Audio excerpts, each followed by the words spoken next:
Cold case cracked more than 4 decades after a Kansas woman was murdered. Law enforcement say they found the man who did it. At 42 years and 10 months, we believe this is the oldest homicide arrest in the state of Kansas. It may be one of the oldest homicide arrests in the United States. I blocked a lot of it out because knowing how many times she was shot, I had nightmares as a child. I said, Grandma, he's gonna go to hell, so it doesn't matter. And my grandma looked at me, and she's a strong Christian woman, and she's like, well, what if he's asked for forgiveness? And I was angry. Oh, I was so angry. How could anybody forgive him for what he did? This also clears the last known homicide in a non-incorporated area under the jurisdiction of the Barton County Sheriff's Office. My dad is the one that found her, and in my dreams it was me at the age I was at that time. I wish I could talk to him and tell him I forgave him. And I don't know how my family feels about that. I remember sitting in a rocking chair, and she was teaching me how to brush my teeth. And she was tickling me, and we were laughing, and I remember that very well.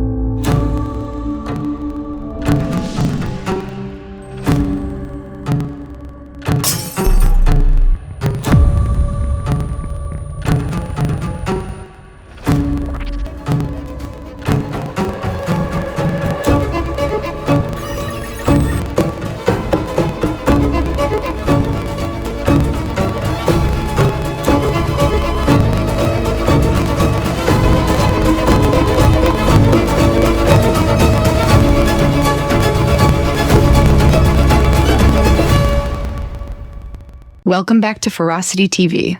I'm Grace. This is Echoes in the Cold, Cold Case Chronicles, Episode 4. And in this episode, we take you deep into one of Kansas's most haunting and oldest mysteries that was recently uncovered, the 1980 cold and brutal murder of Mary Robin Walter.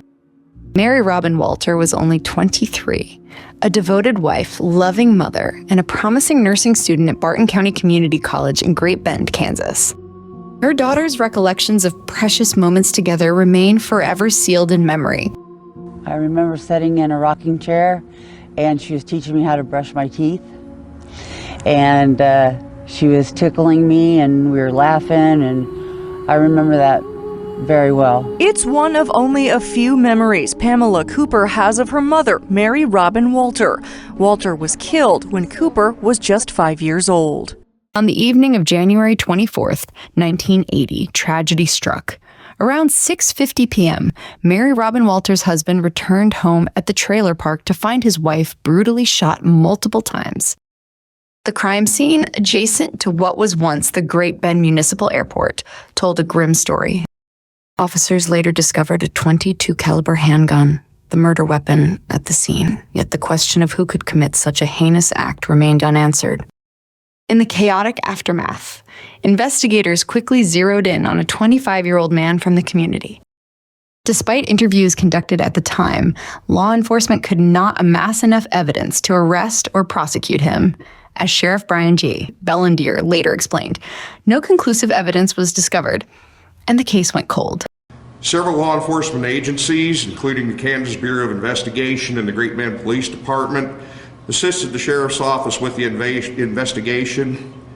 Numerous interviews of witnesses and follow-ups of leads were conducted. A substantial amount of information had been gathered, and a person of interest had been developed, but the case went cold. Law enforcement was not able at that time to submit the case for prosecution. Over the years, numerous detectives have looked at the case and were not able to obtain any information that would assist in prosecution. Not long after, this same individual found himself embroiled in further criminal activity. In 1981, he became entangled in a case involving rape, aggravated burglary, aggravated robbery, and aggravated battery, a string of charges that led to his imprisonment until 1991, when he was released on parole in Cowley County. Then, in mid-2022, Detective Sergeant Adam Hales decided it was time to re-examine the long-forgotten case. In April of 2022, while recovering from COVID, Detective Sergeant Adam Hales of the Barton County Sheriff's Office reopened the Mary Robin Walter homicide case. After taking a fresh look at the case, it became evident that some of the information had been initially overlooked and some had been added at a later date. This was unknown to the original investigators. After reviewing the case with Sergeant Hales, I directed that 2 other detectives, Detective Alex Lomas, Detective Brian Vocal, as well as Patrol Sergeant Travis Does, be assigned to the case as time allowed. Lieutenant David Payton supervised the operation. By October 2022, persistence paid off. In a dramatic twist that built suspense through every step, the investigation once again focused on the neighbor. The Sheriff's Office tracked down numerous individuals that had been involved in the case in the 1980s, and many interviews were conducted as far away as the Pacific Northwest. Several meetings were held with the Kansas Bureau of Investigation who assisted us with this investigation. In October of this year, new evidence was obtained that allowed the Sheriff's Office to submit the case to the Barton County Attorney, Mr. Levi Morris, for review. When re-interviewed by Sergeant Hales and Lieutenant Patton, the suspect's carefully guarded anonymity finally unraveled. Under the weight of mounting evidence and relentless questioning, he confessed.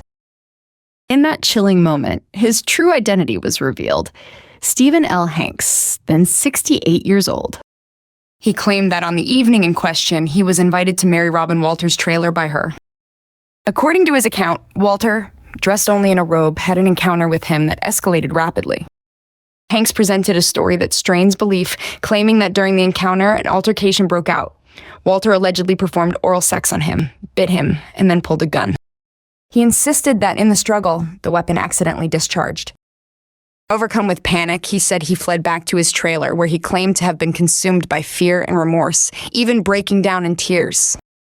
However, when questioned about the multiple gunshot wounds inflicted on Walter, he failed to provide any plausible explanation. Though Hanks's account is riddled with contradictions and uncertainty, his criminal history, including a prior conviction for rape and other violent offenses, casts serious doubt on his version of events. Many in the community, including Walter's family, had long suspected that this neighbor was responsible for far more than what the initial investigation uncovered.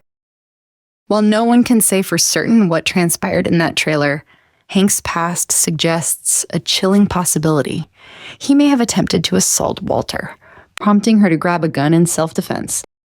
Perhaps he saw her in a robe, and knowing that no one else was around, he decided to capitalize on her vulnerability. In the struggle that followed, he overpowered her and brutally ended her life. But these are just my thoughts on what could have led to the murder. The confession was enough to propel law enforcement forward with the case. On December 8th, 2022, an arrest warrant was issued and Stephen L. Hanks was apprehended in Bergen, Cowley County. After approximately 4 weeks of review, Mr. Morris obtained an arrest warrant for murder in the second degree and the arrest of Stephen L. Hanks, age 68, of Bergen, Kansas. Hanks was a neighbor to the victim at the time of the homicide. Yesterday, December 8th, 2022, agents with the Kansas Bureau of Investigation arrested Hanks at a location in Oxford, Kansas. Agent turned Hanks over to Lieutenant David Payton and Detective Sergeant Adam Hales to be transported back to the Barton County Jail. Cold case cracked more than 4 decades after a Kansas woman was murdered. Law enforcement say they found the man who did it, Stephen Hanks, booked into jail on suspicion of second-degree murder. Now, this case dates back all the way to January 24th, 1980. Barton County Sheriff's deputies found Mary Robin Walter dead inside a trailer home just west of Great Bend. The 23-year-old wife and mother shot multiple times. Detectives interviewed several witnesses back then, developed Hanks, Walter's neighbor, as a person of interest, but there was not enough information to prosecute. The case went cold. Fast forward to April 2022, a detective reopened the case, and in October, new evidence was found. What exactly that evidence is, whether it be DNA or something else, they will not say, but it let investigators submit the case to the prosecutor, and yesterday, Hanks was arrested. This has been an irritation for the Sheriff's Office that we've never been able to close this case. A lot of Investigators have tried to close this case, and we were unable at that time to get the information we needed. My group of detectives that I named worked very hard on this. This was a matter of the right people in the right place at the right time. Notably, this arrest became the oldest homicide-linked arrest in Kansas history, closing the last open homicide case for Barton County Sheriff's Office. KSN's Alexis Padilla spoke with the victim's daughter today. She has her reaction. It's our top story tonight. Alexis. Emily, Jeff, Mary Robin Walter's daughter Pamela says although there was finally an arrest, she says she doesn't feel any different today. She already forgave the suspect, Stephen Hanks, years ago. I already knew who did it. I knew that he wasn't convicted of it, but we knew who did it. We knew it was Stephen Hanks, the neighbor. That man now in custody on suspicion of second-degree murder for the death of 23-year-old Mary Robin Walter on January 24th, 1980. Blocked a lot of it out because knowing how many times she was shot, I had nightmares as a child up until the age of 12. Walter's daughter Pamela, only 5 at the time. My dad is the one that found her, and in my dreams, it was me at the age I was at that time. I said, Grandma, I said, he's going to go to hell, so it doesn't matter. And my grandma looked at me, and she's a strong Christian woman. And she's like, well, what if he's asked for forgiveness? And I was angry. Oh, I was so angry. How could anybody forgive him for what he did? As she grew up, Cooper's anger also grew stronger and stronger. Until one day. I was about 18. I had a rough time at that time at 18. And I got to a point where I had to let go of a lot of stuff. And so when I let go of that, I gave it to God, and I felt peace. Peace that led her to forgiving her mother's killer. In April following his arrest, a judge bound Hanks over for trial on one count of second-degree murder after a preliminary hearing. At that time, he pled not guilty. He was held on a $500,000 bond. Hanks is currently being held in lieu of a $500,000 bond. At 42 years and 10 months, we believe this is the oldest homicide arrest in the state of Kansas. It may be one of the oldest homicide arrests in the United States. This also clears the last known homicide in a non-incorporated area under the jurisdiction of the Barton County Sheriff's Office. Then, on August 8th, 2024, Hanks shifted his plea from not guilty to guilty. Because the murder occurred in 1980, he was sentenced under the state law in effect at that time, which originally prescribed a sentence of 5 to 25 years. However, Barton County District Judge Stephen Johnson departed from the plea agreement by doubling the minimum term. As a result, Hanks was sentenced to 10 to 25 years in prison. The resolution of Mary Robin Walter's case has brought both relief and lingering sorrow. For Pamela Walter Cooper, Robin's daughter, the truth that we knew it was Stephen Hanks, the neighbor, had always been a painful yet accepted reality. I just hope that he is sorry for what he's done, she remarked, conveying both forgiveness and resignation. I wish I could talk to him and tell him I forgave him. And I don't know how my family feels about that. They might want justice and he deserves it and all that, but I don't feel that way. And even now, with the suspect in custody more than 40 years after her mother's death, Cooper says her capacity to forgive has not changed. The people that needed closure are all gone. I don't feel any different today than I did yesterday or day before. I think my dad would be relieved. I just hope that he is sorry for what he's done. He's remorseful. But even if he's not, he can't change my heart, as I forgave him a long time ago. Pamela still wears her mother's wedding ring, holding on to happy memories like when she was taught how to brush her teeth. Family members and community leaders alike, including Walter's niece Leslie Schrag, have expressed gratitude for the detective's unyielding dedication, while mourning the lost opportunities for justice long delayed. Sheriff Belanger encapsulated the sentiment shared by many. It bothers me that so many of those affected by this tragic crime have passed away before the suspect was brought to justice. I consider myself fortunate to have had the resources and personnel to finally close this case. At the time of her death, Mary was married to Doug Walter, who died in 2021 without closure in the case. just a year before the break in the case.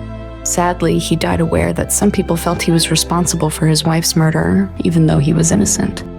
According to one of Doug's stepdaughters, on the anniversary of her death, that was the day he would go in the basement. All the lights would be off, and he didn't want anyone to bother him. 2 stepdaughters moved in with Doug after he remarried, even though some considered him to be a suspect. Many originally thought Hanks committed the crime. "I feel like a lot of people thought he did it," said the stepdaughter. "It was no big deal. We didn't think anything of it until now that we're older and we look back, and people always say they thought Doug did it. It's nice to have proof that he didn't." Mary Robin Walter's story is a stark reminder that the echoes of the past often resonate long into the present.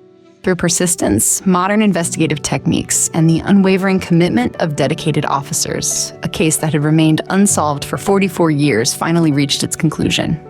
Justice, though delayed, has been served, offering a measure of closure to a family that never stopped yearning for answers. At 42 years and 10 months, we believe this is the oldest homicide arrest in the state of Kansas. Barton County Sheriff Brian Bellendier said at the time of Stephen L. Hanks' arrest, "It may be one of the oldest homicide arrests in the United States." This also clears the last known homicide in a non-incorporated area under the jurisdiction of the Barton County Sheriff's Office. Thank you for joining us on this episode of Echoes in the Cold, Cold Case Chronicles. Leave your thoughts below, like, share, and subscribe. Stay safe, stay vigilant, and remember, even in the coldest of cases, often the truth eventually finds its way to the light.